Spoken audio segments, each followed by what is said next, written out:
July 12, 1944. 5:11 hours. A sunken lane south of St. Lo, Normandy. The first sound of the morning is not birds. It's metal cooling. A big, hollow tink, tink, tink as the armor contracts in the damp pre-dawn air.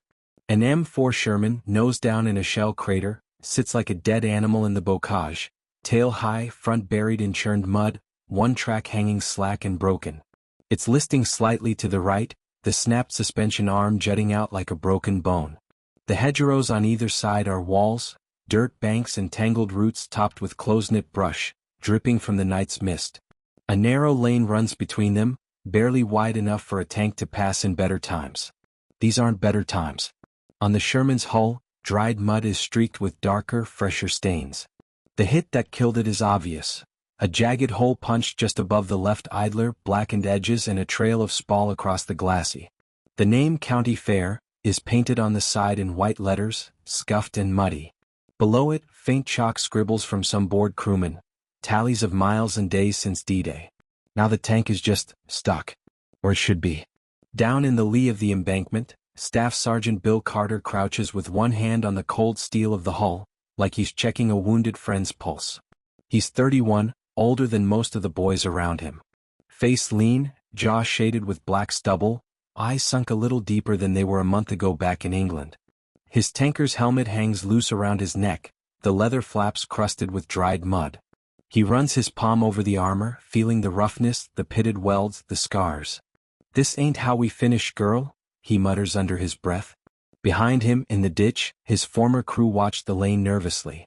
Corporal Eddie Red Malloy, gunner, freckled, hair cropped short. Private Jules Perez, loader, too thin for the job but stronger than he looks. T5 Sam Dillard, driver, sitting with his back against a root, cigarette stub glued to his lip. They're supposed to be back with the rest of the company, folding into another platoon until a replacement tank shows up. Instead they're here, sitting with a wreck. Overhead, the sky is the color of dirty wool. Low cloud, still heavy with last night's rain. Somewhere far off, artillery thuds, lazy, distant strikes from both sides, the endless heartbeat of the Normandy front. From the far end of the lane, beyond a bend in the hedgerows, comes a different sound. An engine. Deep throaty. Not American. You can almost feel the vibration through the wet ground like an animal pacing. Perez glances at Carter. "That's a Panther," he says quietly. Carter doesn't answer. He knows the sound. He heard it yesterday, an hour before County Fair, took the hit that blew her track and shoved her nose into the earth. A German Panther tank, lurking in the orchard beyond the lane, waited until the Sherman's silhouette filled the opening, then put in 75mm round through the corner of the bank. The impact rocked the tank, flinging them all around inside like dice in a cup. By some miracle the armor held. The round glanced, digging a channel instead of coming through. The second shot tore the track.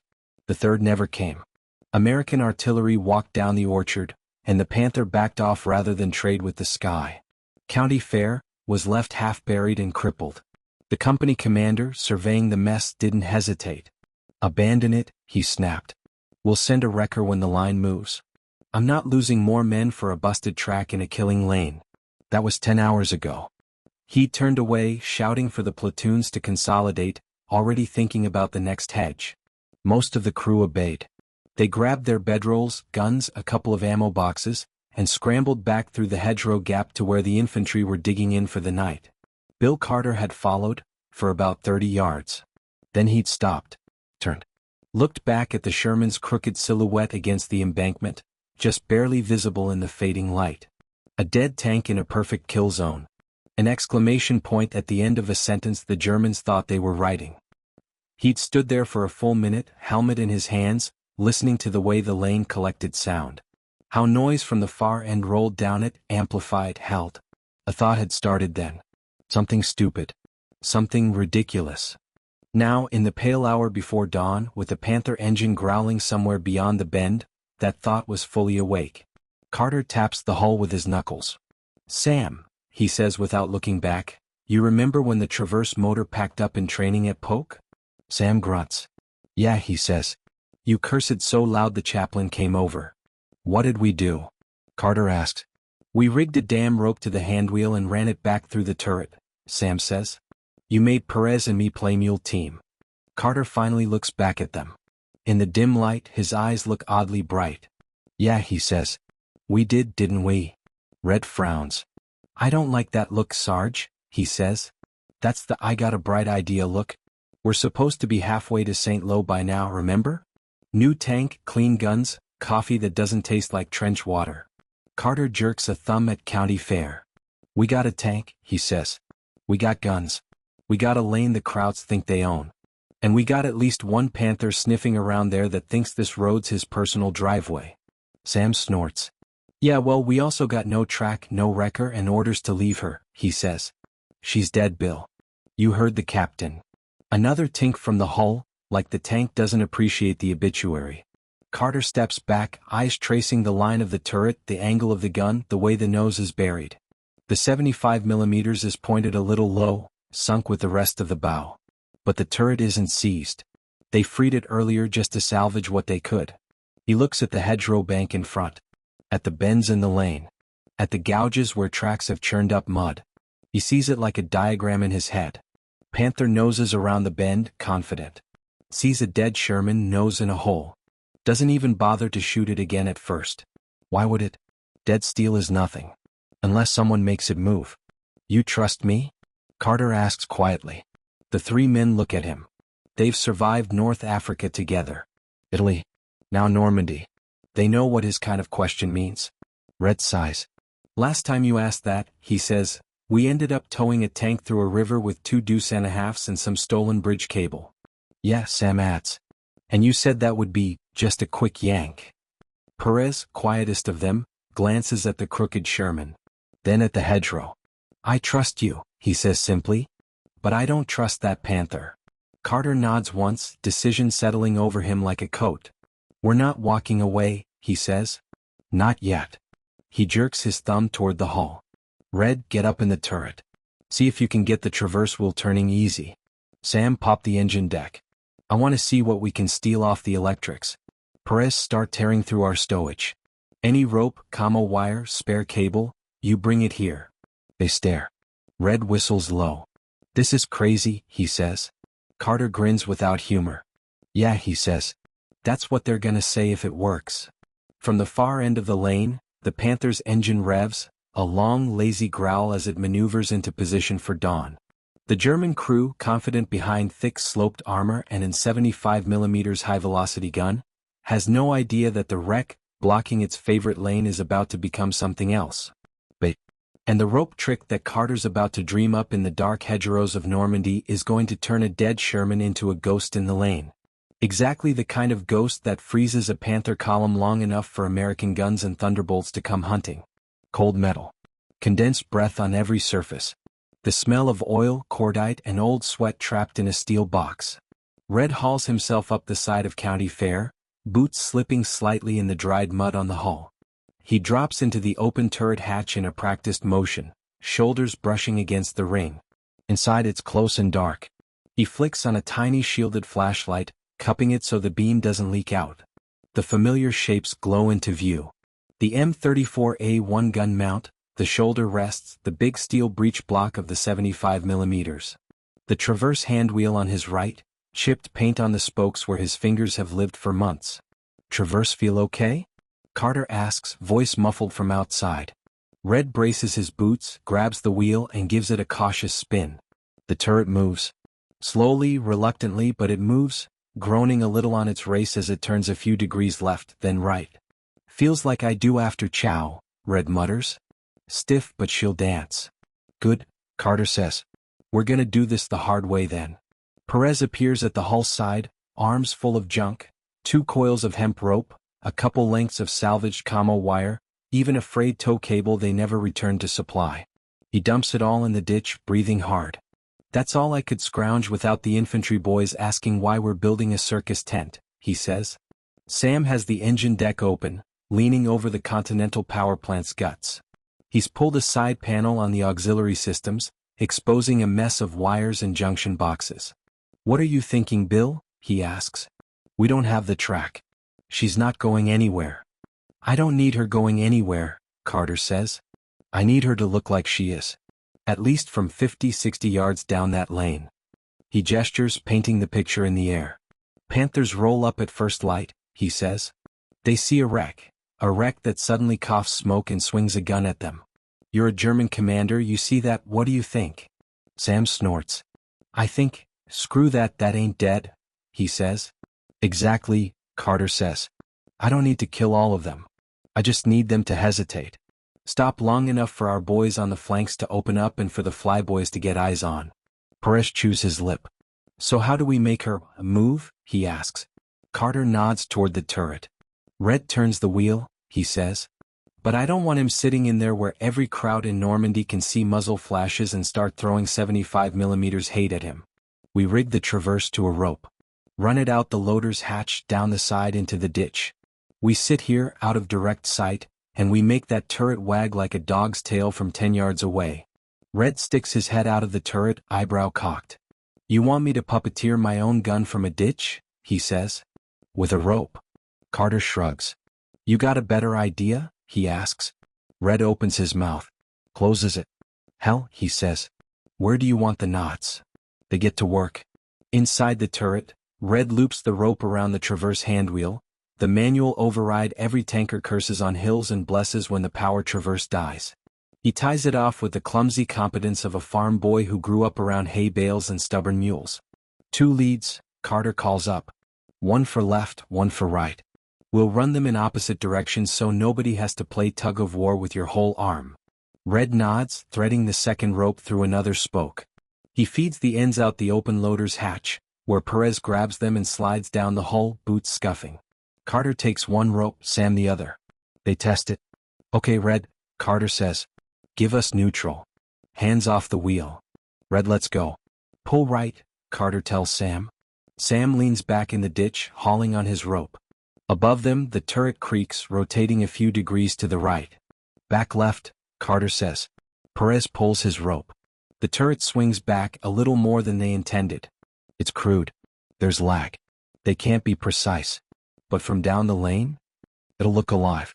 Good enough, Carter says. We're not writing calligraphy. We're making shadows flinch. He wipes his hands on his trousers, leaving streaks of mud and grease. Now, he says, we make her breathe. Sam frowns down into the engine bay. The engine'll run, he says. I patch the cooling line. She's not throwing a rod anytime soon. But we can't move. We can't rev too high or she'll give the game away. Sounds wrong when you're not rolling. I don't need speed, Carter says. I need smoke. Coughs. A little rocking. He thinks for a second, then taps the side of the hull. We used to do that thing, he says. In Italy. Remember? Pop the clutch with her braked, make her jerk like she wants to go. Sam grins despite himself. Oh yeah, he says. Pissed off the mechanics every time. You trying to drag your house off its foundation that way? Exactly, Carter says. You sit in there, you nurse her. Just enough throttle to make her growl. Tap the clutch, let her bark a little. I want those panthers to think she's clawing her way out of that hole. Perez looks skeptical.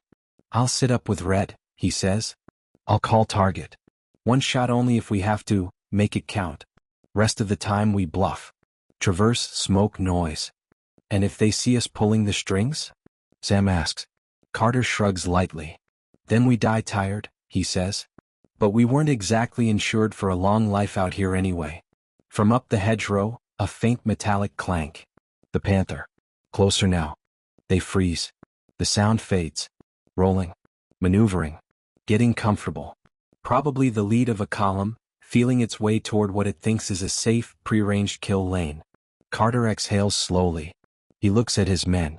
You don't have to be here, he says quietly. We can still catch up with the company, act like we got lost in the hedges. Nobody will know we had this conversation. Red snorts. You kidding? He says. You think I'm gonna let some other guy claim he turned a dead tank into a puppet show and I wasn't there? Sam shakes his head. I'm too curious now, he says. I want to see if this actually works or if we're just giving that Panther crew something to laugh about before they vaporize us. Perez swallows. I'm not letting you idiots die without a loader, he says. Can't have you double ramming around and blowing us all to hell because you got your timing wrong. Carter feels something tight in his chest. Not fear. Pride. Maybe both. Okay then, he says. Positions. They move. Red disappears fully into the turret, body slotting into that seat he's worn into the padding. Sam climbs into the hull, sliding down into the driver's position, hands finding levers and pedals by muscle memory. Perez hauls 2 ammo crates into the ditch, stacking them as a makeshift seat with a clear line to the ropes. Carter climbs up the hull for what might be the last time, boots finding the same scuffed holds as always, and drops into the commander's spot, half in, half out of the turret, eyes just above the rim of the hatch. From here he can see down the lane. The hedgerows tunnel it, dark and narrow. Mist hangs in it like breath. He can't see the panther yet, but he can hear it. Confident.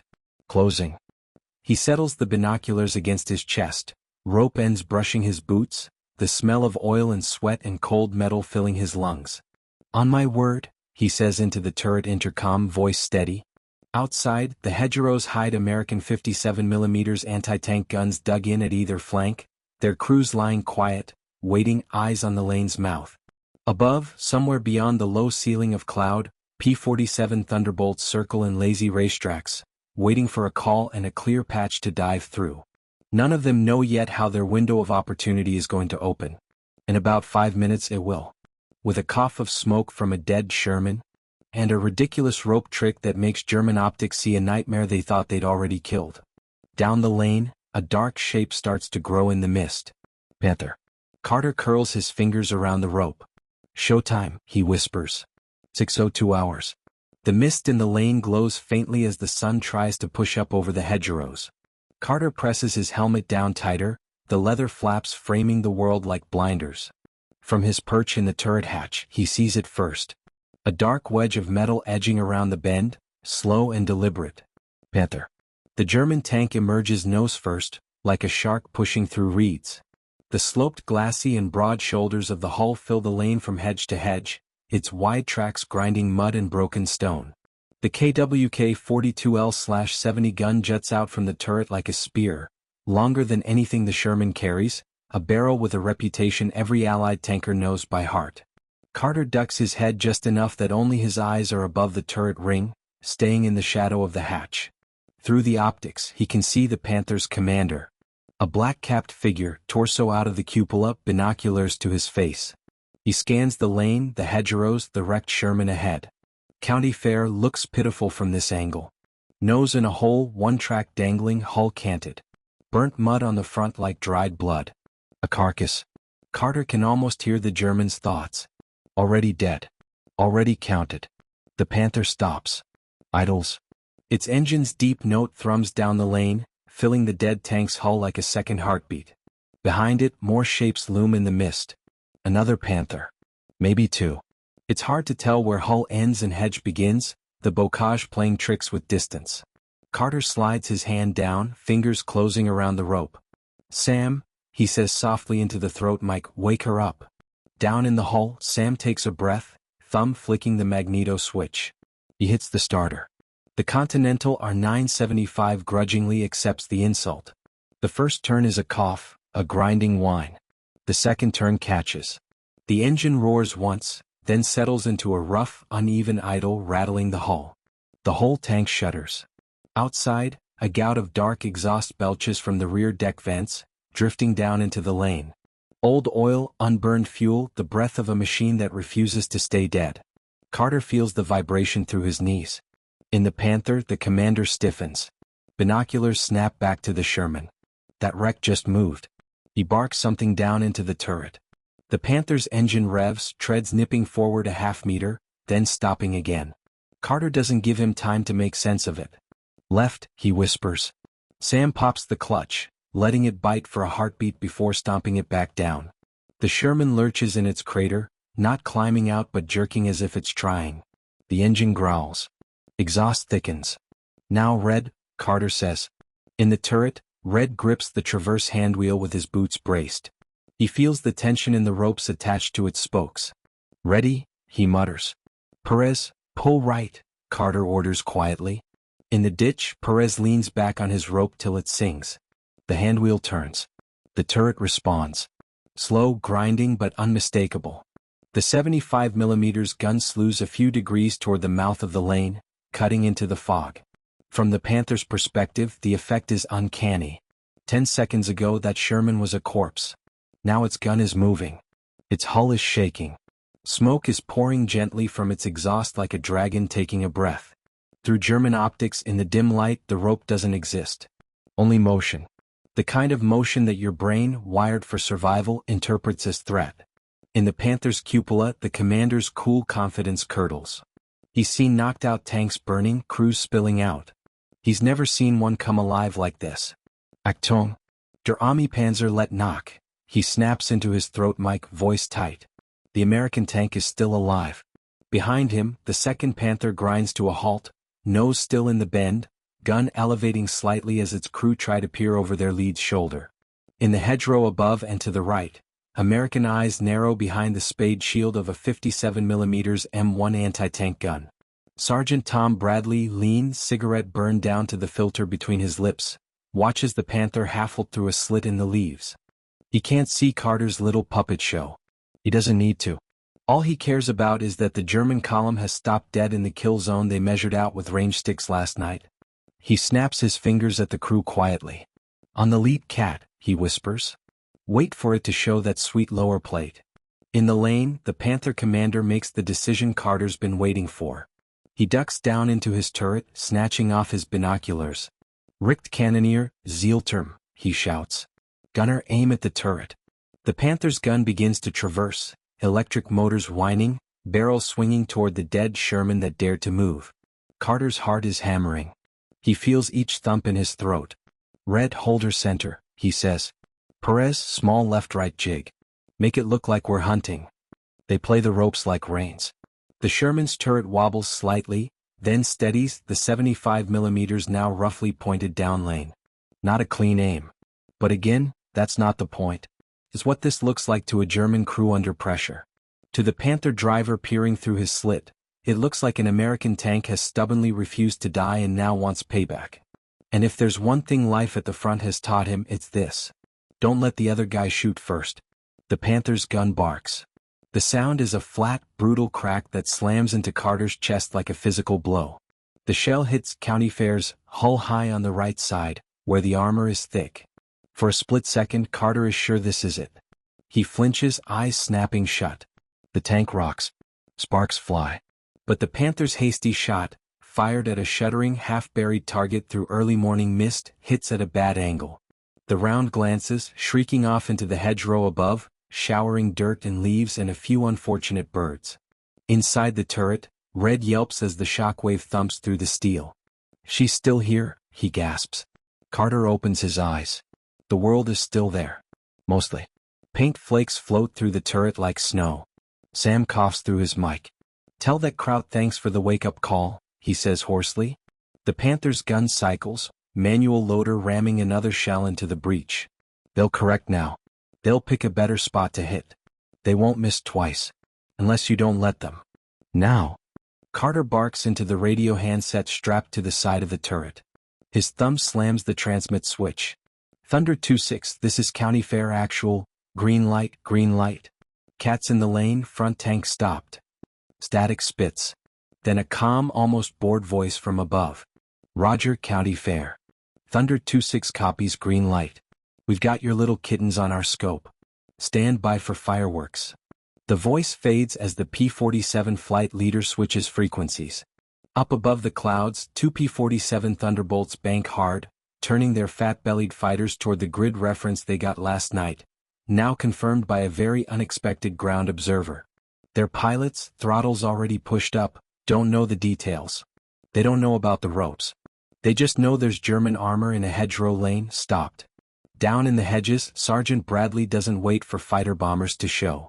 He's been lying on his stomach since before dawn, mud soaked through his jacket, face smeared with camo. When the Panther fired at County Fair, it did exactly what he hoped it would. Showed its lower hull. Exposed. Brought. In the notch between hedgerow banks. Bradley presses his cheek to the stock of the 57mm sighting telescope, breath steadying. Range markers in his head. He whispers to the gun. Come on, baby, he murmurs. First shot today. Make Dad proud. Ready? His loader hisses, ramming an armor-piercing round home with a dull clunk. Bradley nudges the traverse handwheel, lining up the crosshairs just where sloped armor meets uglier, flatter plate. The Panther's turret is swinging, trying to acquire the Sherman for a second, killing shot. Its crew are focused forward. They never see the hedgerow itself point a gun at them. Fire, Bradley says. The 57mm buck jumps on its trails, the blast punching leaves and dirt outward. The AP round streaks down the lane. It hits the Panther low, smashing into the thinner armor under the glacis and punching through into the crew compartment. There's no big Hollywood explosion. Just a horrible metallic whump and a spurt of flame from the driver's hatch as the compartment fills with flash and shrapnel. The Panther jerks. Stops. Smoke billows from the hatch seams, black and greasy. Its gun sags fractionally. Inside County Fair, Red whoops. Got him, he yells. We got the son of a... Hold it. Carter snaps. We're not done. That was just one cat. Because the second Panther is now edging around the bend, nose bumping against its wounded leader, trying to understand why the lane has turned into a steel plug. Its commander sees a dead Sherman that refuses to die, and now a lead Panther that just took a gut punch from nowhere. He's not scared yet, but he's no longer confident. He orders his driver to reverse, to pull back enough to get a clear field of fire. Tracks grind. Metal squeals. They're trying to re-establish control. They're about to learn they don't have it. Because overhead, two specks are dropping out of the murk. P-47s, diving with bomb racks empty and 8.50 calories each that can rip a rail car apart. Carter hears the first, faint descending shriek of their approach. The rope feels damp and rough in his hands. He doesn't know yet if they'll hit. He doesn't know whether County Fair has drawn enough attention to fix the Panthers in place or just painted a bigger target on his own crew. But he knows one thing. For the first time in 24 hours, the Germans don't own this lane. Not in their heads. Not in their optics. There's a ghost here now. And it's wearing American armor. Hold ropes, he says quietly. Sam, keep her growling. Let him think we're still mad. The Thunderbolt's shadows flicker against the low clouds. In 3 seconds, the sky and the hedgerows are going to meet in a very violent handshake, right over a German column that thought dawn was theirs. For a split second, there's a strange quiet. Not in sound, the lane is full of engine noise, the groan of tortured metal, the crackle of the Panther burning, but in decision. The German column is caught between instincts. Forward, back, shoot, fight. No one has picked one yet. And in that hesitation, death falls out of the clouds.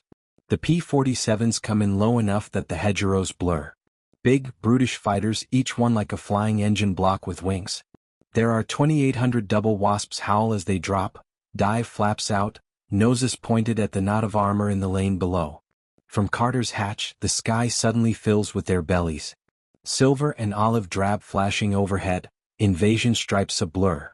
The lead jug, call sign Thunder 26, roars right over County Fair. So close that the Sherman shudders again in its crater, this time from the shock of displaced air. Carter ducks instinctively, helmet thumping the hatch ring. He looks up in time to see the P-47's wings flare with fire. 8.50 caliber Browning machine guns hammer, spitting out a solid ribbon of tracer that reaches down the lane like someone painting with lightning. The second Panther takes the first kiss. Rounds rake across its engine deck, smashing into cooling vents, chewing through armor plating. The Panther's commander, still half exposed in his cupola, vanishes in a puff of red mist and flying metal. His body slumps, then disappears inside the turret as the hatch slams shut under its own weight. The P-47 streaks over, pulling up hard to avoid smacking into the hedgerows. Behind it, the wingman follows, slightly offset. This one carries 500-pound GP bombs under its wings. The pilot, jaw clenched, eyes locked on the cramped lane below, triggers at just the right moment. 2 bombs drop, tumbling, tail spinning. They look almost lazy until they hit. The first bomb lands just behind the second Panther's rear plate, burying itself into the mud at the edge of the lane before detonating. The blast is huge in the confined space. Dirt, metal, and chunks of hedgerow erupt in a column, slamming sideways into both Panthers. The wreck of the lead tank is shoved, its hull finally shifted in the crater of destruction. The second bomb goes long, landing further up the lane, where another German vehicle, an armored half-track, has just rounded the bend too late to stop. It disappears in a spray of fire and steel, its passengers' screams swallowed by the blast. In the ditch beside County Fair, Perez flattens himself against the bank, ears ringing. Above him, the ropes attached to the turret handwheel jiggle like snakes. In the hedgerow, Bradley and his anti-tank crew are thrown backward by the overpressure, hats and helmets flying. "Holy!" someone yells, but the rest is lost in the roar. When the echoes finally roll back into something like normal hearing, the lane is no longer a road. It's a grave. The first Panther sits nose down, smoke pouring from its hatches, flames licking at the paint. The second is twisted sideways, one track blown off, turret jammed, hull blasted open at the rear where the bomb cracked it like an egg. The half-track is simply gone, replaced by a burning crater and scattered, indistinct wreckage tangled in the hedgerow roots. Further back, a third Panther, one that had barely nosed around the bend, is now stopped at an awkward angle, its driver frozen by the sudden wall of fire. Carter blinks grit out of his eyes. He can feel his heart pounding against the edge of the hatch. He's alive. Somehow. Thunder 2-6 to ground. The calm voice crackles back into his headset. "Looks like you boys stirred up a hornet's nest for us. That lane's nicely clogged. See any more movers?" Carter swallows. He forces his voice to work. "County Fair actual," he says hoarsely. "Negative on movers. You turned him into a butcher's shop. Appreciate the help, 2-6. "Anytime fair," the pilot replies. "Next time you want to play possum, maybe warn us before we almost drop a present on your head." "Copy that," Carter says, allowing himself the ghost of a laugh. The P-47s climb back into the murk, banking off toward their next task. The air feels weirdly empty without their presence. All that's left now is smoke, fire, and the stench of burned fuel and other things. Inside the turret, Red finally lets go of the handwheel. His fingers are cramped into claws. "Somebody tell my mother I died doing something real stupid," he mutters. "You're not dead," Perez calls up, voice shaking. "Yet." Sam leans back from the controls, wiping sweat off his face with a grimy sleeve. "The engine's mad at me," he says. "But she behaved. Didn't throw a rod, didn't stall. County Fair's still got manners." Carter takes a breath, long and slow. He looks down the lane. The German column that owned this route yesterday morning now looks like a museum of bad decisions. He sees movement. Not from the Panthers. From the hedgerows. Germans. Infantry who'd been riding or following the tanks. Some of them stumble out of the smoke, coughing, clothes singed. One drops to his knees beside the lead Panther, trying to open the hatch, but the heat forces him back. A few raise weapons, Kar 98KS MP40s, and fire raggedly down the lane in the general direction of County Fair, and the hedges where the guns are hidden. The shots ping off the Sherman's hull, useless. "Bradley's boys got them?" Red asks, peering through his sight. As if on cue, the hedgerow spits. M1 Garand cracks. A burst from a bar. Short, controlled MP fire from GIs who've grown very skilled at using the bocage against the enemy. The Germans who survived the blasts find themselves in a crossfire they never anticipated. They thought they were following tanks into a lane they owned. Now they're dismounted infantry in a channel of death, with Americans on both banks and their steel guardians burning in the mud. Some drop. Some run. Some simply freeze, eyes locked on the wreck of the Panther like it might still save them. It won't. Carter forces himself to look away. He scans instead for what comes next. "Eyes up," he says. "We hold this show until battalion says otherwise. No one moves down that lane without talking to us first." "Are we staying?" Perez asks. "For now," Carter says. "Nobody's replacing this view anytime soon." The radio in the turret squawks again. This time the battalion net.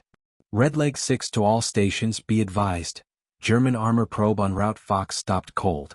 Good shooting, anti-tank in air. Expect counterattacks on adjacent lanes. Hold your positions. Pause. And whoever's in that Sherman in the crater, command wants to talk to you later. They think you're dead. Over." Red starts laughing. He can't stop. It's not entirely sane. "Dead?" he wheezes. "They thought we were, ha, hell Bill, maybe we are, and this is just a real ugly afterlife." Sam snorts. "Hell wouldn't smell this bad," he mutters. Carter leans on the edge of the hatch, letting the smoke wash over him. From up here the scene is surreal. A broken Sherman, nose in a hole, ropes trailing from its turret like veins. Beyond it, 3 wrecked German vehicles, Flames licking higher, paint blistering, ammo occasionally cooking off with sharp pops. Around them, the hedgerows stand like silent spectators, leaves singed but mostly intact. The lane is quiet again. Not peaceful. Just paused. Carter feels the weight of what just happened settle in. His ridiculous idea didn't just save his crew. It jammed a Panther column in place. Gave the EG guns a shot they might not have gotten. Gave the Thunderbolts a set of targets conveniently parked in a confined space, unable to run or fan out. All because one man refused to walk away from a dead machine in a bad spot. Was it luck? Absolutely. Was it crazy? No question. Would he do it again? He looks at the ropes in his hands, at the crew below, at the burning cats in the lane. Yeah, he would. He ducks back down into the turret briefly, meeting Red's wide eyes in the cramped space. Congratulations, he says. You just helped turn a busted tank into the ugliest puppet show in France. Red grins, teeth white in his smudged face. Does this mean we get extra pay? He asks. Means you get to keep breathing, Carter says. That's all the bonus you're getting today. Outside, somewhere beyond the hedgerows, you can hear other engines now, American ones. Half-tracks, Shermans, M10 tank destroyers grinding forward to exploit the gap this little ambush has bought them. The front line in Normandy doesn't move in elegant arrows on maps. It moves hedge by hedge, lane by lane. Today this lane belongs to them. And somewhere in the middle of a chaotic battalion log entry, there'll be a line nobody reading it quite understands. Enemy column halted in vicinity of grid 73. Friendly tank previously assessed as combat loss observed to be operational enough to draw enemy fire and assist in destruction of Panthers. Details to follow. The details will never fully capture it. The cold rope in Carter's hands.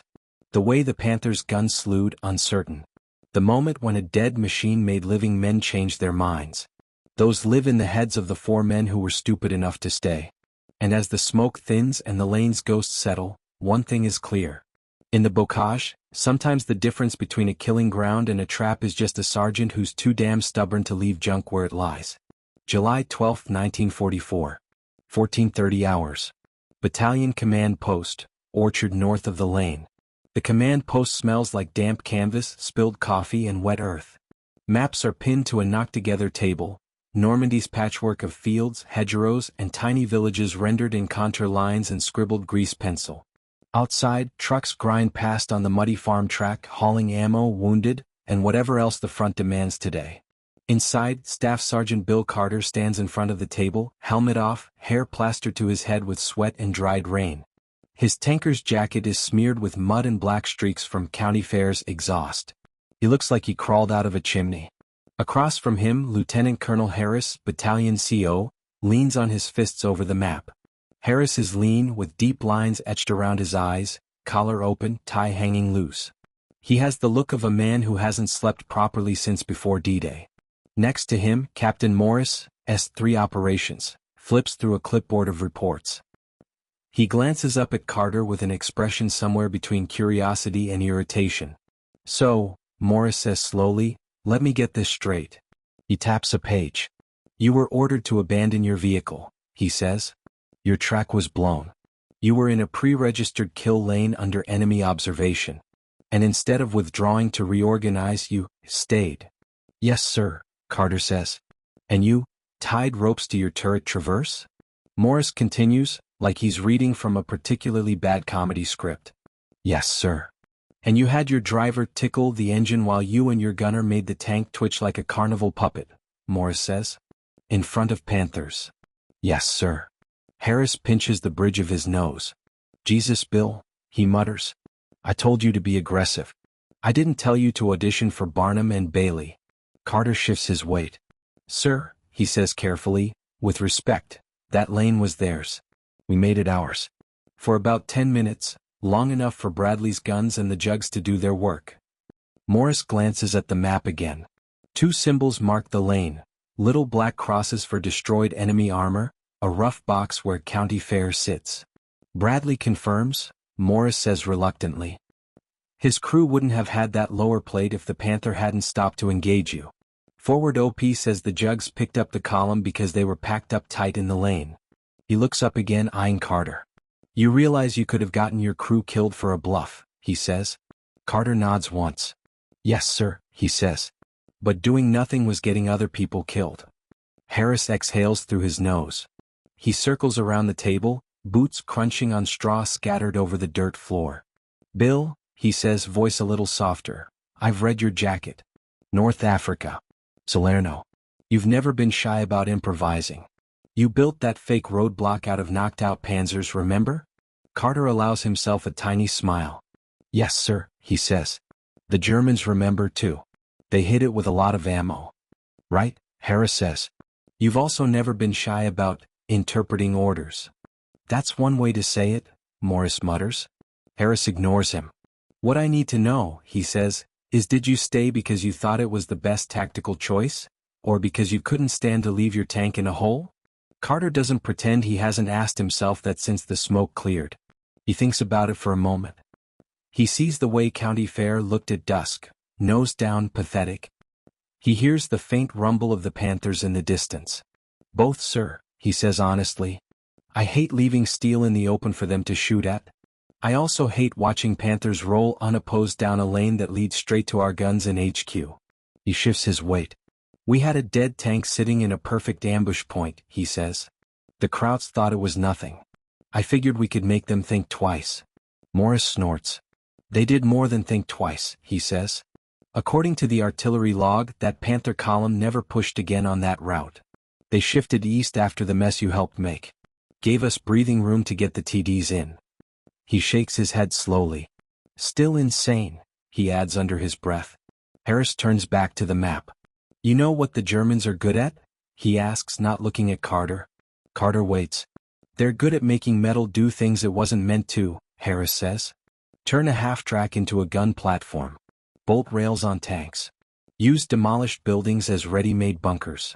They improvise like crazy at company level. He taps the little cross marking the wrecked Panthers. We've been catching up, he says. Normandy's been teaching us fast. Hedgerows, lanes, all of it. He glances over his shoulder. Today a staff sergeant with a busted Sherman taught a Panther battalion something new, he says. That dead American armor might not be as dead as it looks. He lets that settle. Then he straightens.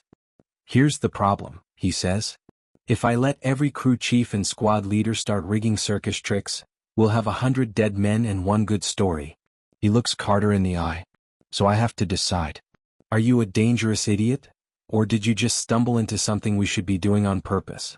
The little CP goes quiet. Even the typewriter in the corner stops clacking as the clerk looks up, lips parted. Carter feels the room tilt toward him. I didn't stumble, sir, he says at last. We had a good position, a working gun, and a tank the enemy had mentally written off. We used that. He hesitates. And with respect, sir, he adds, if we don't start using everything, our wrecks, our holes, our bad luck, as tools, we're just feeding these boys into the hedgerows one field at a time. Harris watches him. Then he glances at Morris. Put that in the report, he says. Morris raises an eyebrow. Which part, he asks. Using our wrecks as tools, Harris says. Leave out the circus. Morris sighs, scribbling notes. Fine, he says. I'll dress it up for division. Local initiative by NCO turned disabled vehicle into decoy, contributing to destruction of enemy armor. He looks back at Carter, eyes narrowing. Don't get used to it, he says. You pull a stunt like that without telling anyone next time and it blows up, they'll be naming a ditch after you, not a lane. Carter nods. Yes, sir, he says. Harris softens a fraction. You and your crew stay with County Fair for now, he says. Recovery boys will see if she's worth dragging back once the road's clear. In the meantime, I want you to walk the other tank commanders through what you did. Morris looks like he's about to protest. Harris cuts him off. I'm not saying we turn the whole battalion into a traveling vaudeville show, he says. Just, if someone's stuck in a bad place with a crippled tank tomorrow, I'd like them to have more options than die, or walk away. He turns back to Carter. And Bill, he adds, don't keep the rope trick to yourself. If we're going to be ridiculous, we might as well be ridiculous together. For the first time that day, Carter smiles without it looking like a grimace. Yes, sir, he says. I'll teach him how to be fools. Morris folds the clipboard shut. One more thing, he says. He pulls a crumpled piece of paper from his pocket and waves it. "This is from the P-47 boys," he says. "Thunder 26's pilot." He squints as he reads. "To whoever was in that Sherman playing possum," he quotes, "nice acting. Next time, charge admission." He looks up. "You're apparently famous with the flyboys now," he says dryly. Carter shakes his head. "Just doing my job, sir," he says. Harris snorts. "In this war," he says, "just doing your job includes things I couldn't have imagined in 1940. He extends a hand. After a beat, Carter takes it. The colonel's grip is firm, the shake brief. "Get back to your crew," Harris says. "We're pushing again tonight. I'd rather have you inside a tank than playing scarecrow all the time." "Yes, sir," Carter says. He turns to leave, ducking out of the low tent flap into the bright, smoky afternoon. The orchard outside is alive with movement. Men cleaning weapons, medics tending to scrape knuckles and shrapnel nicks, drivers checking fuel cans. Somewhere, someone laughs too loudly at a bad joke. Life stacking itself back together after another collision with death. Carter pauses for a second, feeling the sun on his face. He hears an engine backfire down the lane, American this time. He thinks about the Panther commander's fleeting confusion when a dead tank moved. Of the ropes in his hands. Of the way the terrible geometry of the lane flipped just for a few minutes. He heads back toward County Fair, where his crew waits in the ditch, probably arguing about whose idea it really was. Behind him, in the CP, Morris is already turning his scribbles into the sanitized language of reports. Harris is already thinking about the next field, the next lane.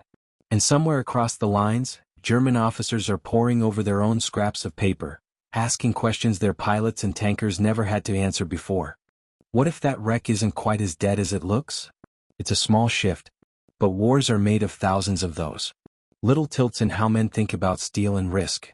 The next time a Panther approaches a lane with a wreck at the end, its commander may be just a little slower to assume victory. And in Normandy, a heartbeat of hesitation is all it takes to decide who walks away from a hedgerow. July 13, 1944. 1940 hours. Same lane now behind the creeping front. The lane looks smaller in daylight. Still scarred, still framed by the same walls of hedgerow, but different. The smoke is gone, replaced by the faint, sour smell of burned oil and wet ash.